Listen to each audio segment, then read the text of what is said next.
to the week. Welcome to the weekly TNT show with my co-host Bill Soroka, who will not be active on the call today, and then Carol. Carol, are you on the call yet? If she's not, I'll have her join. When she joins us, I'll stop and give her a chance to introduce herself. In the meantime, let me introduce myself if you don't know. My name is Laura Biewer, and I am the founder of Coach Me Laura, as well as the Notary Symposium, which is a one-day event that is put on by notaries for notaries. And our next one coming up is November 6th. We still have some tickets left. We've already sold 265 of them. So yeah, we're really moving ahead. And last year it sold out months ahead. And when people got closer and they said, oh, I want to go, but it says sold out, I can't adjust it. There's a maximum number for the license, the virtual license that I have. And once I hit it, I really can't do anything more. So if that's something you're considering, I encourage you to think about taking action on that sooner than later so you're not left out. My other great announcement for those who have been asking me is that my next training, state specific, is the state of Arizona. And Bill and I will be hosting that on August 14th. The link is available now, and it is coachmelaura.com/AZ. So if anybody, there's only 35 seats, that's all we allow, so that it's easy for people to interact with us and to answer the questions on the chat. It's about a 2-hour window of time, and it will be early in the morning before it gets hot. So if any of you have been waiting for Arizona, make sure my phone stops ringing, then it's your turn. And so I'm very excited that that's the next state we're going to. And that link is up and you can get in there and take care of that business. All right. And then I don't think I have any other ones, any other announcements at the moment. But if I think of one, I'll let you know. So here's how today is going to run. I will be calling on people as they've raised their hands in that order. And I would ask for you to tell me your question. My question is how I'd love for you to start off, and please say your state. So if it were me, I'd say my name is Laura Biewer. I'm from California, and my question is whatever it is. And then if we need some more information about that, we'll ask for it. There's my partner in crime, Carol. She's here. So Carol, could we, before we start any questions, could we have an opportunity to hear from you? Welcome. Thank you. We had thunderstorms again last night. Oh my God. And I'm excited about something. Okay, let's hear it. The NNA reached out to me and they want me to, excuse me, repeat an article that I wrote back in 2019 about 4 things that a notary should never do.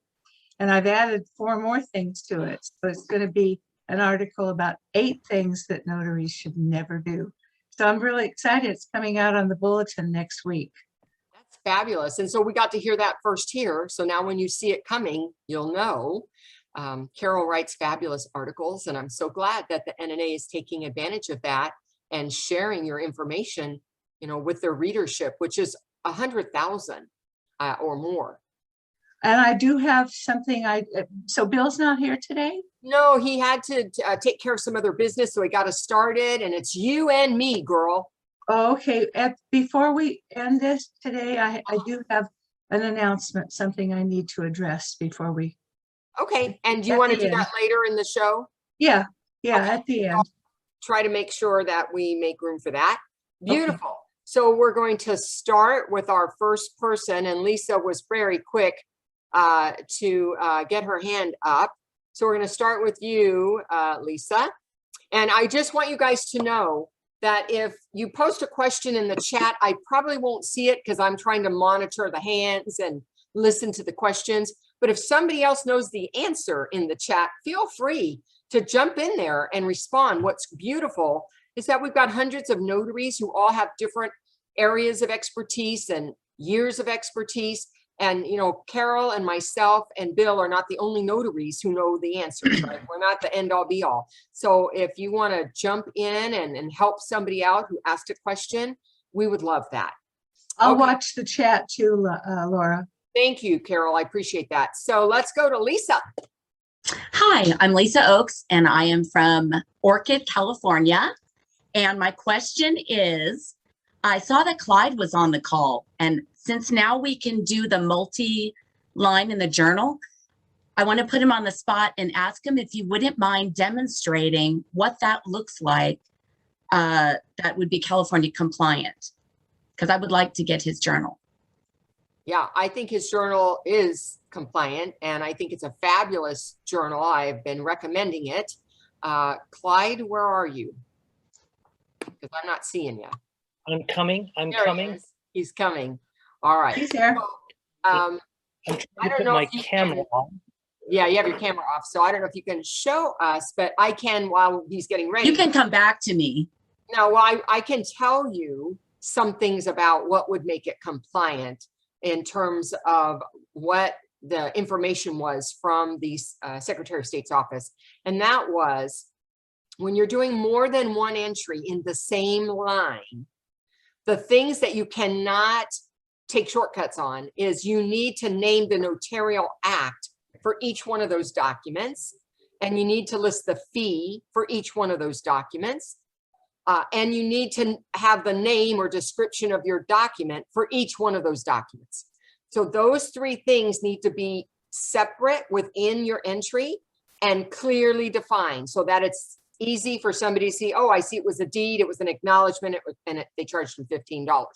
Then the other parts, which is the license ID could be one, your signature would be one, your thumbprint would be one, right? And then of course in the integrity journal, Clyde has so many other best practices incorporated that you could also add to that.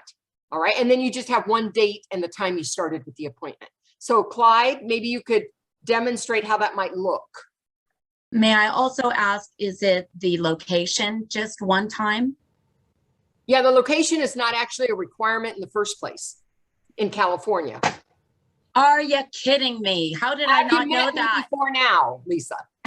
What is wrong with me? So the name That and is my address, least favorite thing. the name and address and the location of the signing are optional. And of course, Clyde has made room for both of them. Correct. Okay, can't believe I Clyde, didn't know your that. turn. You're on.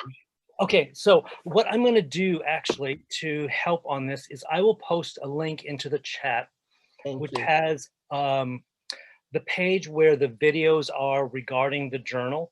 And it's the easiest way to get that view of how to complete the journal. But I will say the one thing with respect to California compliance is that, and I'll try to show this. It's one of those camera things. Yeah.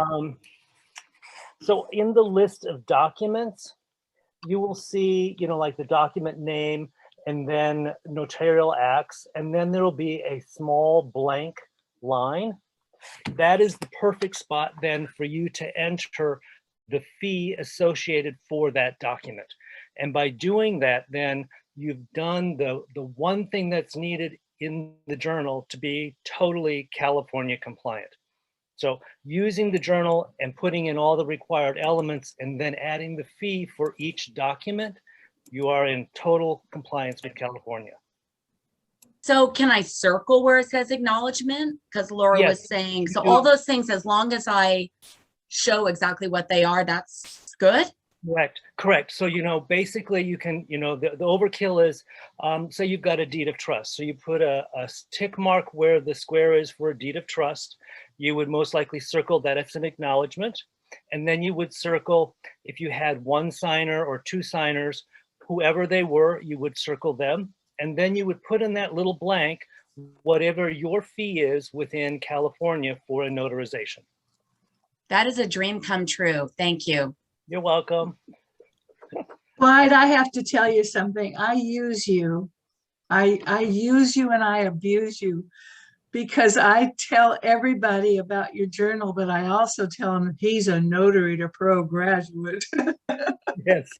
Yes, I am.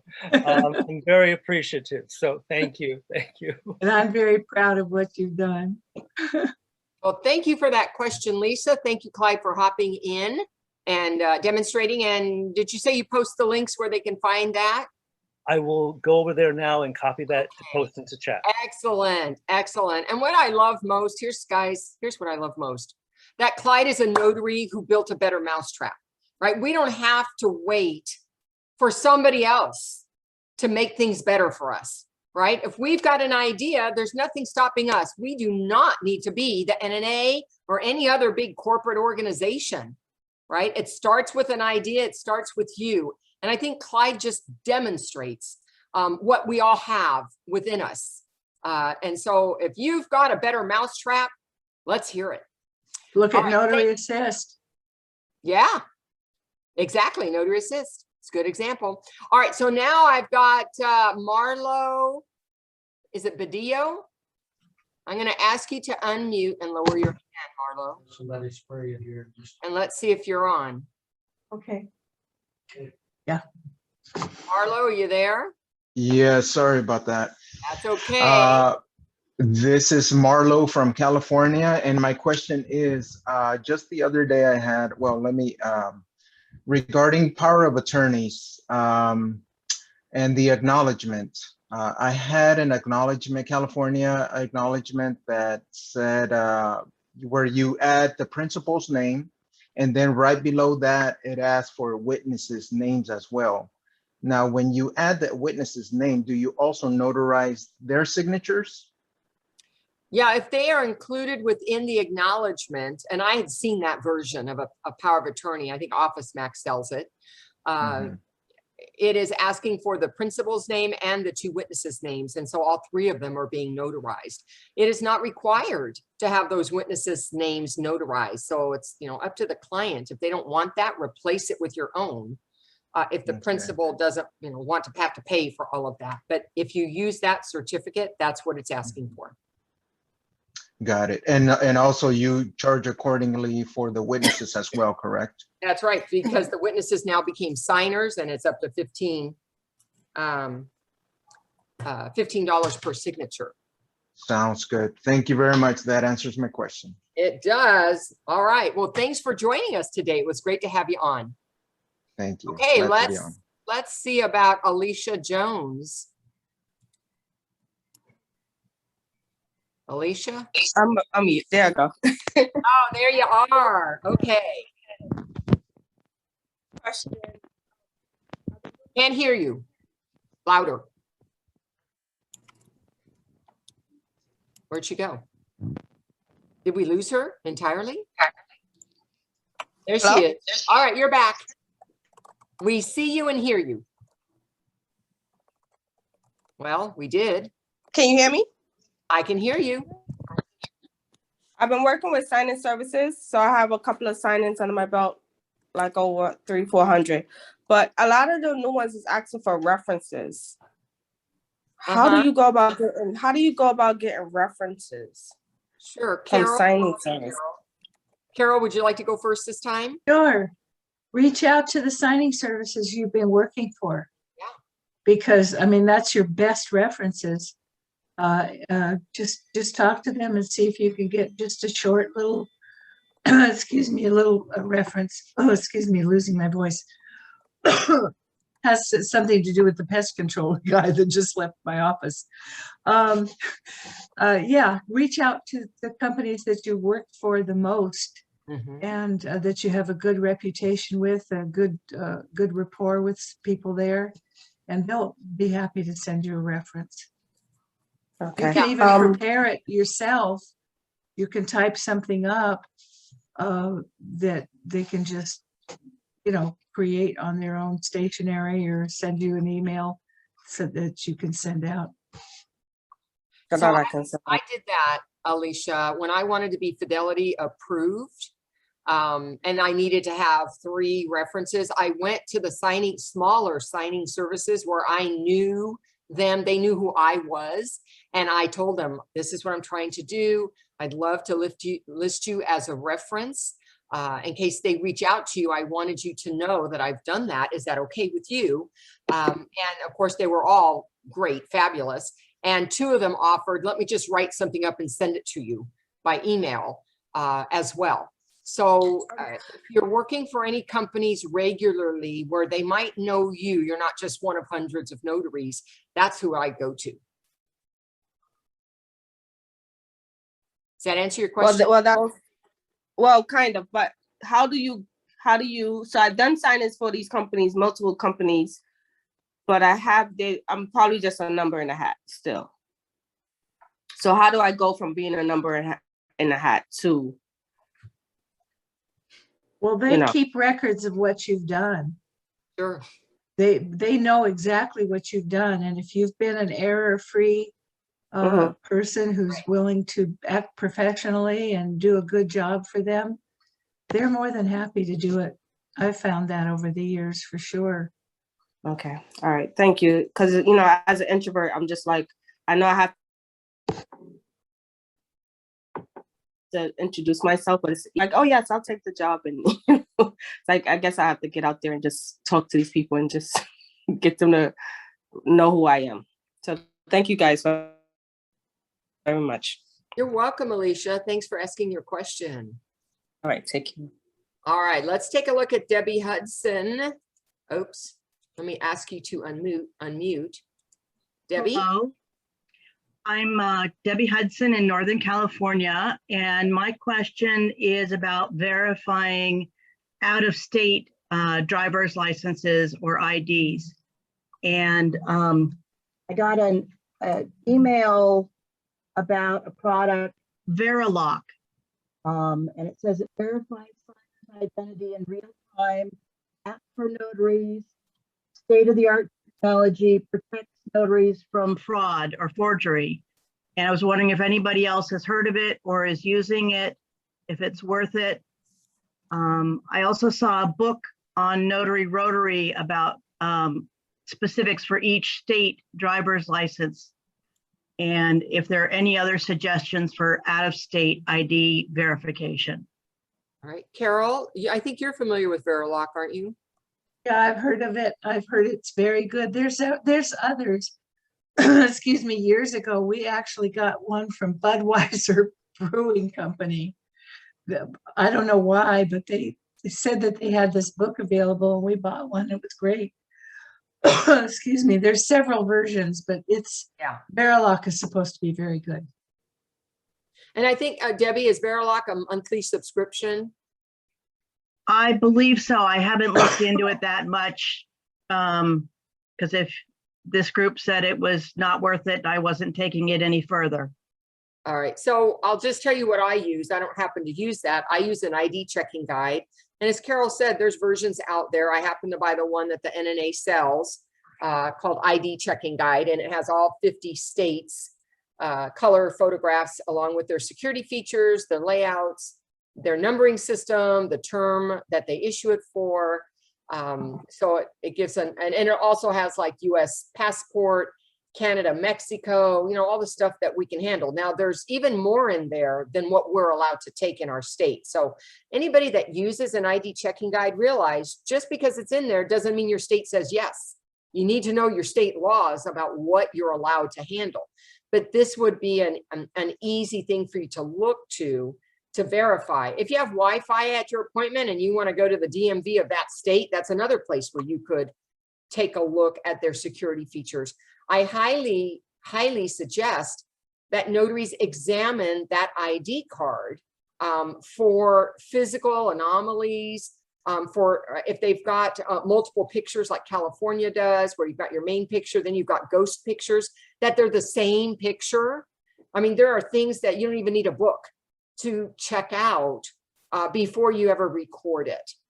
And so first thing, examine the card well, compare it to the person in front of you. Second thing, if you're not familiar with it, having a control like an ID guide is a great way to give you some extra support. Third thing, we are not ID experts. We're not held to that standard. We're expected to use reasonable care in verifying the person in front of me is who they claim. And Laura, I want to add something. Sure, I'm going to take I'm going to take this opportunity to say something that I just wrote about. Uh-huh. One of the things that you should not do, and that is, so many notaries do this. They take the driver's license, they write all the stuff down in their journal, they hand the driver's license back to the person. They have not looked at the description. They have not looked at the weight, the color of the hair, just the picture on it.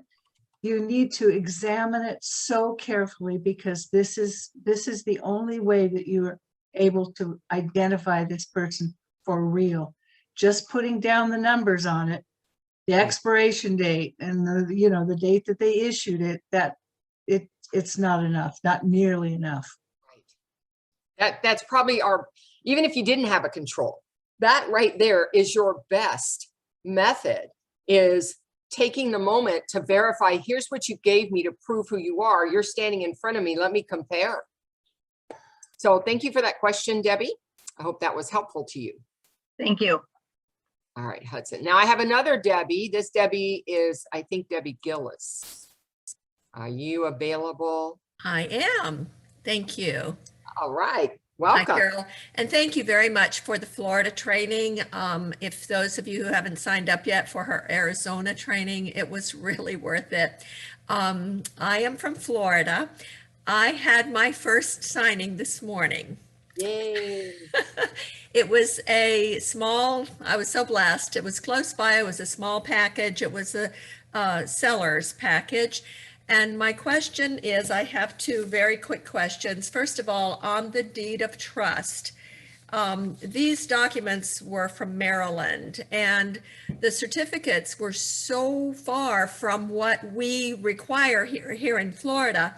I decided on this deed of trust there wasn't room for me to put that stamp at the bottom and cross out that certificate. I attached a loose certificate, and I seem to remember you saying that there's going to be a problem with recording that. I used the one from the NNA with the information at the bottom, and I did fill it in. So is that going to be a problem? It should not be. It is perfectly fine for a notary to use their own state language, even though it's going to be filed somewhere else. If it's possible to use that state's language with a minor correction, that's my first go-to move.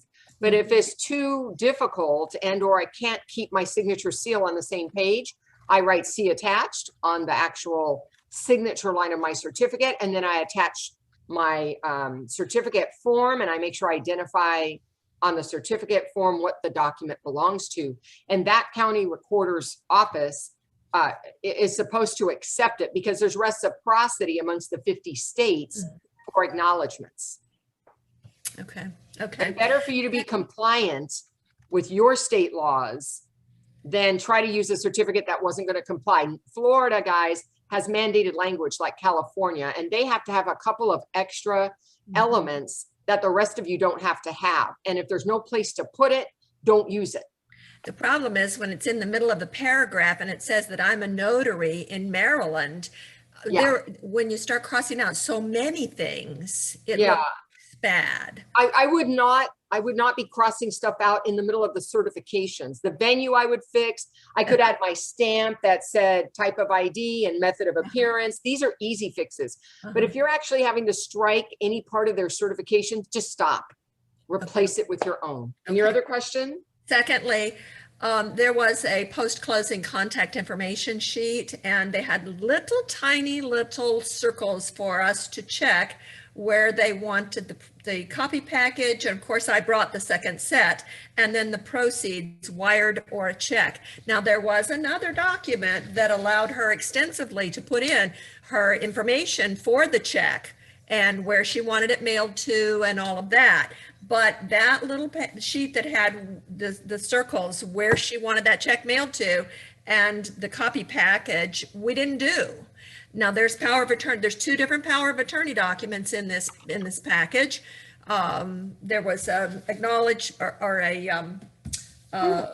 limited power of attorney, and also a correction agreement that she had to initial. Will they be okay on where she's to get that without those little things being checked? You know, I can't tell you. I don't know, you know, what they're going to do about that, or she's got information on another document that does have all the information needed. You know, it's up to that title company. Carol, do you have something to? Same thing. It's up to the title company. Yeah. Okay, because Obviously, if they needed something, they can reach out to the borrower. can they, on power of attorney, can they actually check a box for someone or just add initial? You know, again, I cannot say. Okay. Nobody should be Good checklist. modifying documents for the borrower. They should be taking care of that themselves. It doesn't mean that a title company doesn't call and say, hey, you left your initials up over here. Can I add them for you? I'm sure that happens. Okay. Okay. The other thing, she was really, she's an older lady, and she was very concerned about this check. She's not going back to Maryland for 3 months. I Googled it while I was there. How long are checks good for that are written in this respect? I mean, 6 months has always been the law as far as I've ever known. It depends on the company. I've seen 90 days. I've seen 6 months. I've seen longer. And So I don't typically, know do how escrow long. checks say on them how long they're good A for? lot of times I see it. That's how I know. It will have Right. small print that says valid for 90 days from date, or it'll have some kind of verbiage that says how long it's good for. Okay. Okay. That's all my Okay. questions. All Thank right, you. Debbie. Thank you very much for asking. Mhm. Randy. Are you here, Randy? Yes, I'm here. I have 2 follow-up questions from previous questions and then a new question. So let's see how quickly we can get through these. My first one, going back to asking title company or signing services for references and title companies for references. Is it okay to for when you're dealing with directs with local businesses to use a local title officer for references for other title companies locally? Well, you could use anybody you want that's willing to give you a reference. I don't think there's any borders. Okay. I mean, our title companies, I guess it's maybe more of a question for Carol. Our title companies, you know, competitive, and, you know, they're going to say, oh, you work for company X. I don't want to use you because I don't want to work with anybody that work with them. I've never experienced that. If you've got 5 title companies that you work for, go for it. Yeah, I agree. Okay. All right. Second question being, going back to replacing with your own acknowledgement. I think on a previous call, Laura, you've talked about your replacement acknowledgements and jurats are branded at the bottom with your information. Yes, they are. So I tried that, and I had a title company kick it back and I said, reject. Mama. Holly came and got her dollar. All right, hold on, Randy. Somebody had Mama said, unmuted. hey, had a nerve to get in and leave the check here. Please, everybody stay in mute, but there's somebody That's not muted. Vanetta. Vanetta, That's Vanetta. Oh, hold on. Vanetta, please mute yourself. Oh, here, Okay. she's muted now. Okay, Randy, please go ahead. You had a problem when you did a branding on your certificate? Yeah, so about a month ago, I tried, and I've used it a few times and only had a problem once, but I branded my own acknowledgements with my company information on like the footer of the page at the bottom. Yeah.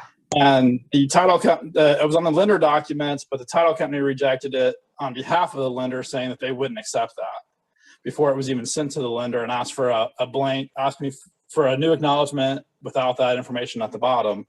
I was just wondering, I tried to have a discussion with the person. I was like, hey, if I was using the NNA form, it'd say the NNA Yeah, at the bottom, does. and you guys would take that. Right. I've never had an issue. I've never had one, not even one ever rejected ever. And I've done loan signings, not just the specialty work. So, I mean, she made a decision on her own about accepting it or rejecting it. I can't speak to what her thoughts were on that. Okay.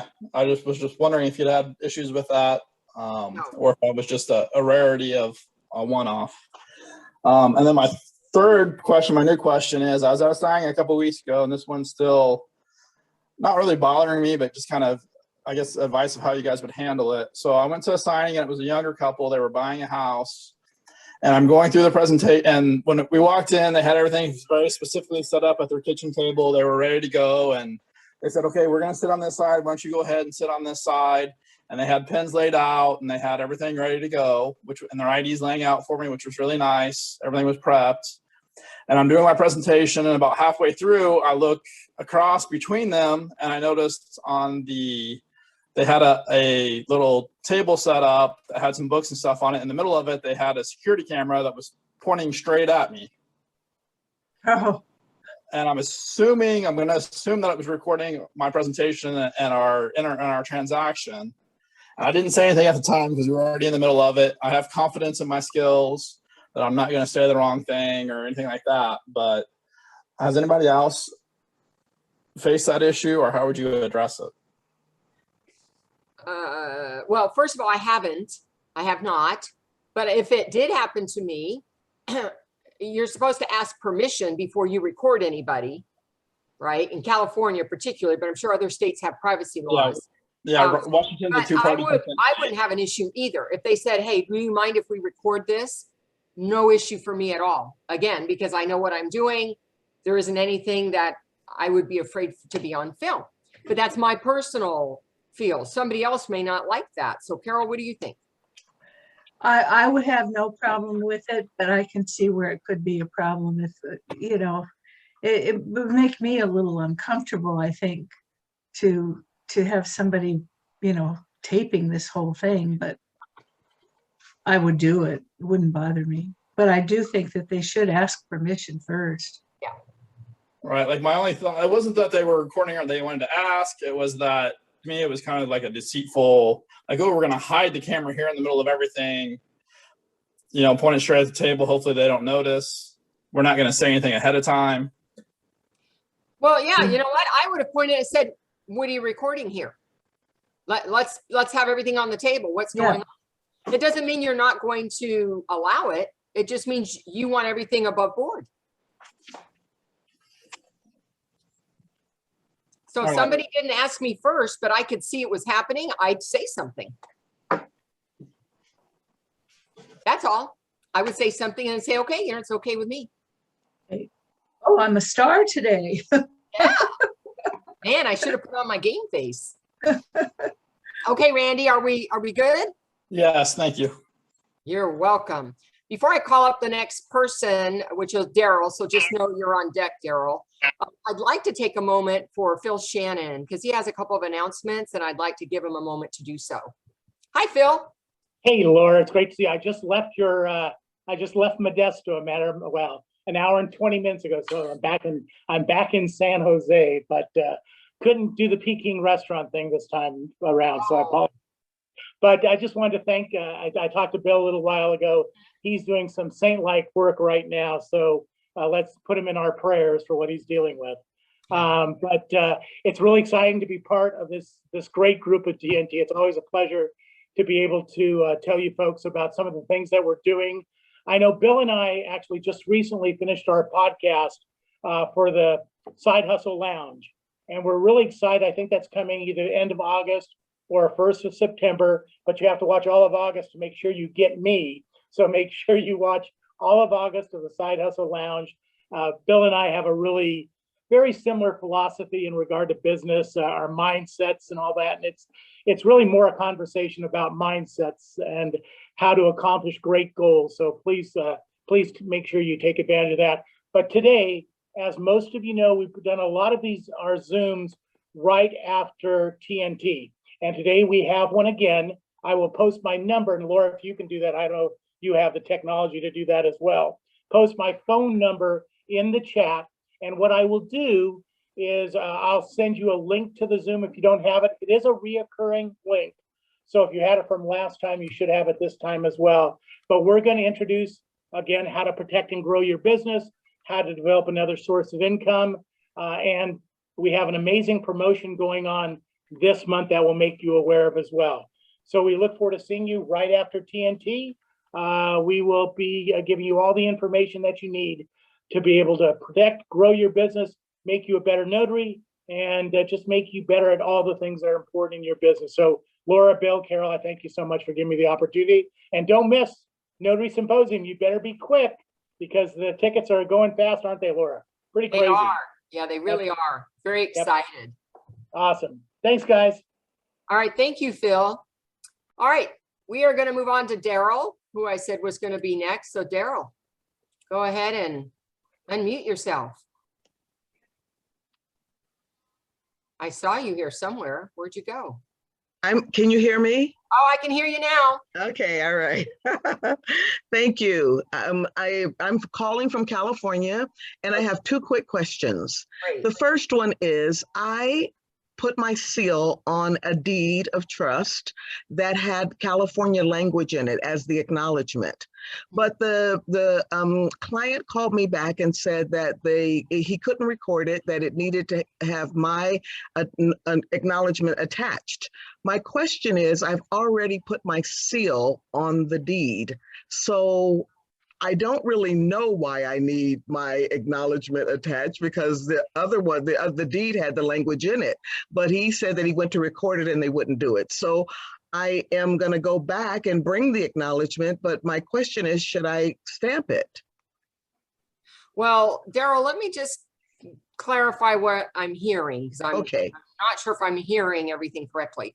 You performed an acknowledgement on a deed of trust for a property in California, and you did fill out the California all-purpose acknowledgement wording. And did you affix your stamp? I did, but the Okay. wording, hold on. So the wording was the California wording with the box at the top and the penalty of perjury, and you affixed your seal. Yes. It was good language and seal, legible. There was nothing wrong with that. What was the reason the recorder's office rejected it? I'm not sure of that. He just told me that he brought it, they rejected it, and he's asked me to bring an acknowledgement. So if you need to fix anything with it, you could have left Notary Public off after your name. There could be, you could have misspelled the borrower's name. I mean, there could be different reasons why they did that. Okay. Then you would redo it, but you have to redate it. In California, we're not allowed to correct upon rejection. We have to re-notarize it. So bring your journal, bring your thumb printer. You have to do the whole thing as if you never did it before. Am I doing that with his document? And so are they signing all over again? They don't have to sign a second time, because in an acknowledgement, he can just admit to you he signed it back on the day that he did. But he won't sign your journal. I'm sorry, Lori, you broke up. What did you say at the end? He will re-sign, he'll sign a new entry in your journal. Got it. Okay, so that the date is corrected. So it matches with the date of the new certificate. Got it. Okay. All right. Thank you very much for that. And do I put my seal on the new certificate? Yes, you always have to affix a seal for any certificate. Because so the reason I'm asking that is because I did it already on the deed. So, you know, I'm like stamping it twice is what I'm saying. Well, no, you're not. You're not using that certificate. They've rejected it. You're replacing it with a new certificate that does not have your stamp on it yet.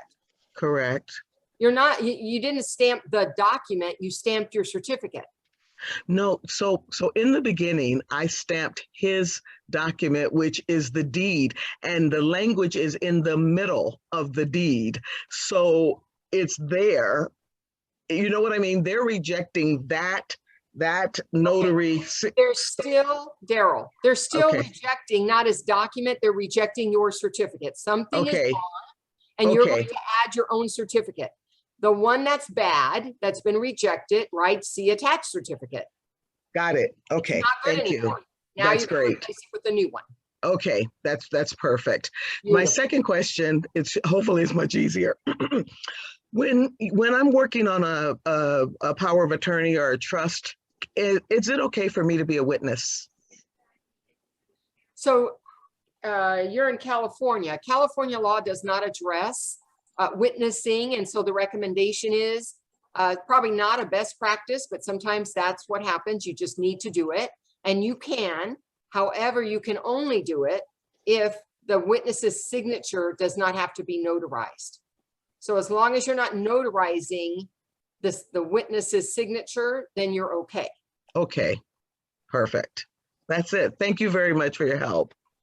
Now, You're Laura, this is Carol, Carol. there we go. I was looking for you, Carol. I don't know where Yeah, I wanted to say something, get your opinion, but for years, when I was living in Phoenix and dealing with California acknowledgements, Yeah. in those acknowledgements, I never would use the California acknowledgements. If I was doing California property, I did not use their acknowledgements because the wording on there said that as a commissioned notary, I was under the laws of the state of California, the penalties if you, It's you the know, penalty of that perjury. language.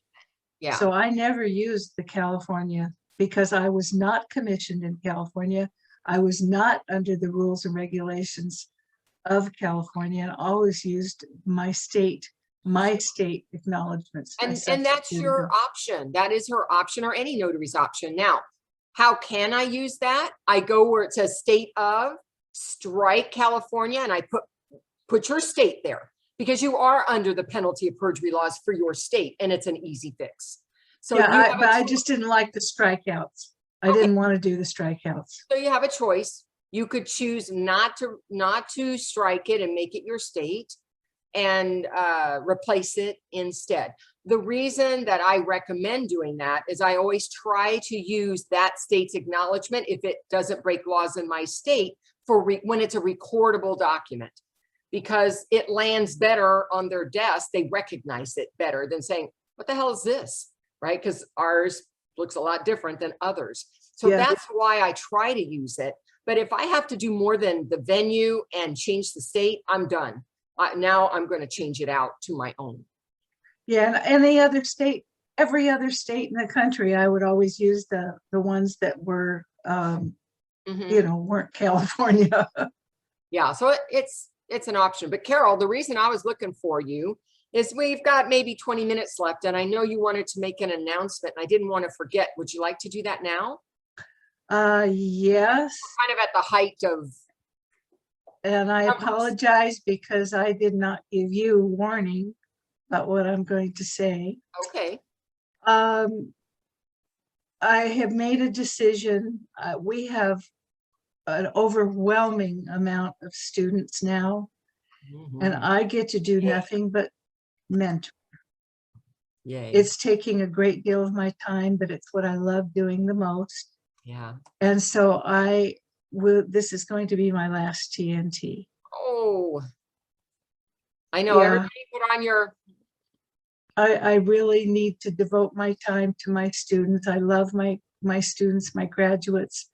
They're doing amazing things in the world today. And I just made that decision just a little while ago. Well, of course, you know, I'm not excited about that. I'm sorry. I just can't say I'm excited about losing you, because I really you and Bill, you guys, you've got it. You look at the chat, Carol. Look at the chat. What's starting to come up here. You're a very important part of this. And my question to you is, would you be willing to come back as a special guest? Sure, once in a while. Yeah, once in a while. Yeah. Okay. So just know the door's always open. We'd always love to have you part of it. But if there's a particular topic or something coming up and you'd like to participate in that, we would love, love, love to have you do that. Okay. I hope everybody understands, but my students are everything. They really are. How it should be, guys. Those of you who are notary to pro, you know what it takes from Carol to be available to assist you in the way that she does. And, you know, Carol, I mean, it just speaks volumes that you have so many students that it's, you know, you got to get your hands around it. So that is incredible news, because Carol, it's been 11 years? Almost 12 years. 12 years. Okay. 12 years. And look where you started with student one, right? And about how many do you think you got in the ballpark? Oh, God. Over 10,000. What do you guys? Over 10,000. Maybe 15. I mean, it's huge. Yeah. Huge number. of Good. successful notaries who are starting their loan signing businesses, and they're getting to start, like, hit the road running with Carol's training. So those of you who are not certified, you know, I urge you to consider her training, because it's not just about the certification. Here's how you present documents. It's Carol provides much more than that in ongoing support, back-end support. So again, Carol, you're amazing, and we love having you whenever you can squeeze us in. Thank you. All right, but you're on today, so don't be going away. Okay. Okay, thank you. All right, so now let's go to, is it Janice Lyons? Janice, I'm asking you to unmute. Hello, can you hear me? I can hear you, Janice. Am I saying it right? Yes, you are. Yay. I'm out of Ohio, and I just had it, and Carol, you will be missed, but I understand. I had a general question just about notary certification. So at least for the state of Ohio, it's my understanding that, let's say you have the signature name affidavit, and, you know, affidavit is your first clue that this is going to need a jurat. Let's say, you know, the title company or whomever has an acknowledgement attached. Is it in most states requirements to attach the correct certification because of the language that you're seeing in the document? Carol, would you like to go first? Oh, No, it broke up. I'm sorry. So Carol, what she's talking about is a signature name affidavit in a loan package. And let's just say that it had an acknowledgement rather than a jurat. Should she do something about that? No, do what you're instructed to do on the document. Documents talk to you. They'll tell you what they need. That's right. Just like a Now, person. Roger Real, I know you guys know Roger Real. Yeah. Now he states, because of Ohio law, is that it's the notary's responsibility to attach the correct certificate. And no, it's not the notary's responsibility. That's the unauthorized practice of law if you're not a paralegal or an attorney to make that decision. We don't make the decision if the right notarization or certificate is attached. What we do make decisions about is it the right certification that I can fill out in my state, and either do that or replace it if you determine that this is not certifications you're allowed to make in your state. But we would never presume to outthink title or lender that they didn't put the right thing. Okay. Just because it says affidavit at the top isn't an automatic, it's got to be a jurat. I've seen it many times. Okay, so let's say it says sworn or duly sworn in the document. Let's take another document, for example. Let's say it says somewhere in the document above where the signer signs, you know, sworn or duly sworn. That's, you know, jurat language, but yet an acknowledgement is attached. Do I still just go with the acknowledgement and not attach a jurat? That couldn't, well, no, you would have to fill out the acknowledgement because that's what they want. And the duly sworn isn't jurat wording. Duly sworn is oath wording. Remember, there's a big difference. And I think many notaries are not familiar with the difference. An oath is not about certifying a signature. A jurat is. It's about an oath and certifying the signature. An oath by itself is just about content. I swear this is true. It's not about a signature. So the acknowledgement is taking care of the signature part. The oath is another notarial act separate from the acknowledgement and different than the jurat. So you could give them the oath to say, do you swear what's in here is truthful? And then you have two ways to address that. You could use a jurat if you want to add that certificate. So you have actually two different notarial acts with that document to demonstrate they did both things. An oath does not have a standard certificate for it. And you could put that you administered an oath and you did the acknowledgement in your journal to indicate you did both things.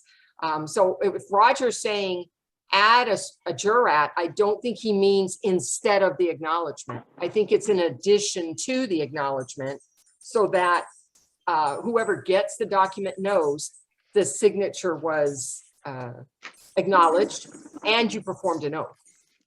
So Carol, how do you want to address that? That's just my perspective on it. Carol? I I know. lost you. Wait a minute. I Okay, can't, all right. I hear you, but I can't see you. Oh, don't well, know we what hear happened. you and we see you. Okay. Okay. Roger Reel, by the way, I'm very good friends with him. He's as bright as they come. I don't know much about Ohio law, but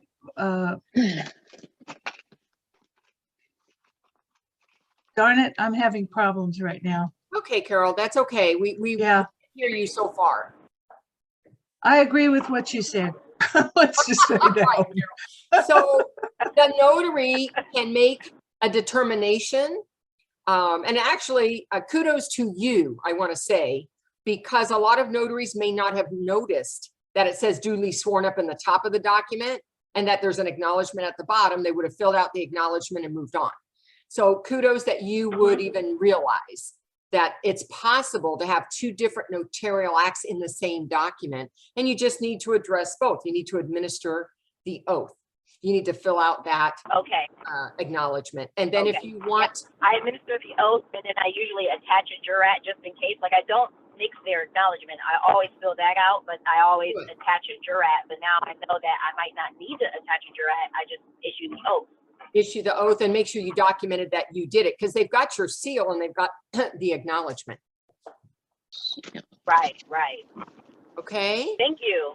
You are so welcome. Thanks for asking Alrighty. that question, because you know that really confounds a lot of notaries. Okay, Mara. Hi, good afternoon, everyone. I am Maura Contreras from Illinois. My question is, I think for everyone, I have seen an increase of I-9 verifications and requests to verify I-9 forms. Has that been, I guess, the case with others on the call? I'm not necessarily notarizing every single one. Sometimes they have a separate form, so the employer does provide, a certificate and stating, okay, go ahead and notarize. And then sometimes it's just verify the I-9, and so then obviously I am not providing my seal. Has anyone else experienced more I-9 verification requests? Okay, so in the chat, if you are experiencing an increase in that kind of request, which is an I-9 form, whether it's just to be the Section 2 person that is an authorized representative, which I'm the only state he can't do that in, or the employer provides a statement of some kind that the employee is going to sign and then notarize that related to the I-9. We all know that we don't notarize the I-9 itself. We're acting as the authorized representative, and I know that's what you're saying, but I have seen where the employer will have a separate document that goes with it that has some kind of statement that the employee signs, and then I notarize that statement, which is not notarizing the I-9. So just to be clear, I don't think you're doing anything incorrectly. Great, thank you. Okay. So I don't know if anybody, I haven't seen any answers particularly that said it's been an increase, but I wouldn't doubt it as more and more people are now getting hired and going back to work. Yep, agreed. Thank you. All right, thank you. Kristen, Benbow, go ahead and unmute yourself wherever you are. There you are. Hey there, can you hear me? Yeah, I hear you just great. Oh, great. I have a very quick question that I really want to use the newfangled way of doing things in California. Okay. I've had severe carpal tunnel for years, and the writing is killing me. Yeah. And I just want to know where I can find out more so I do it properly. So great. Matt Miller has, if you go to his California Independent League of Notaries, I think it's and he's not on here today. He's put out. That's all right. I can look it up. I can Google it. Matt Miller, and he has some information on that that will be helpful to you on identifying things that you should not do and things that you can do. Okay. Okay, but you're not going to find it on the Secretary of State's website, because really all we've had is communication, like emails. There's not a new directive published. There's no law changes. So there, really, this is the only way you're going to find information. Yeah, so this is just simply an interpretation of the law. Yes, Okay. and that's the Secretary of State's job, is to interpret how we execute. Thank you, whoever posted Thank the you, link. Clyde. Thank you, Clyde. Their job is to interpret the law if it's not clear about how we execute that part of the law. And they can make up rules for the execution of our work.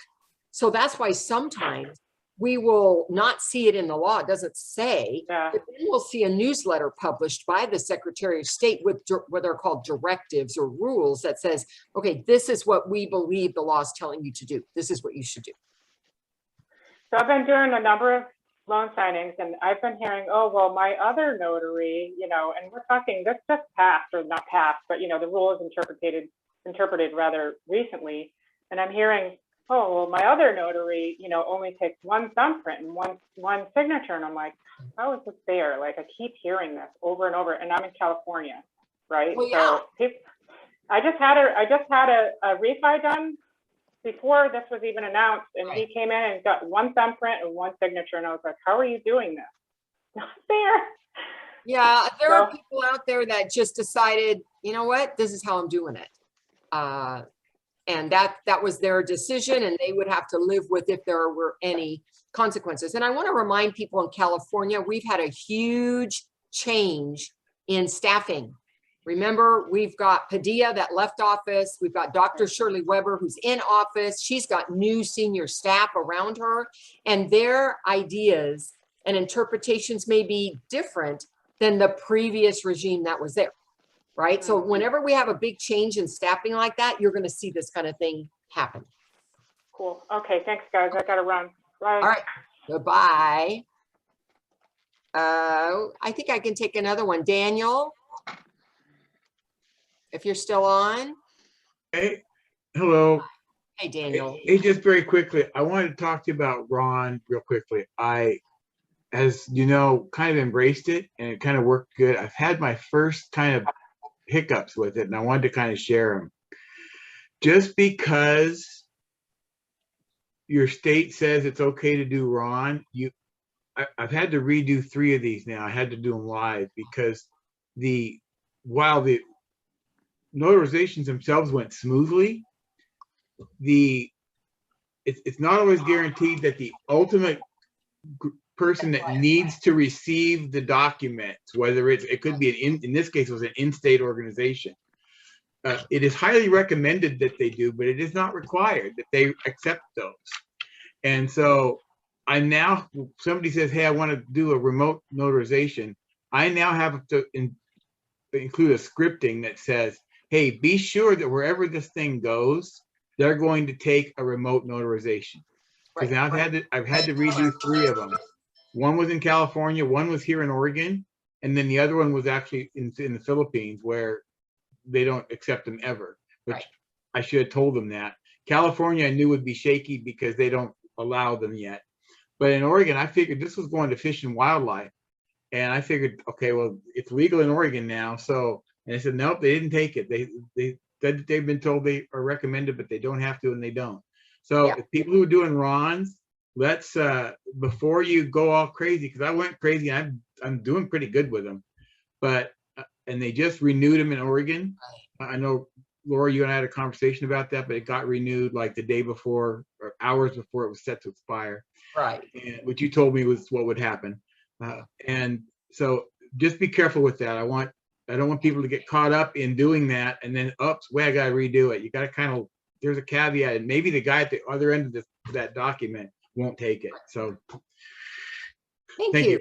Thank you for that information. And I think that's really a good piece of information, not just about RON, but about a lot of different things that I get asked, is that ultimately whoever's the end receiver of a document, any kind of document, they can decide if they want to accept or not accept.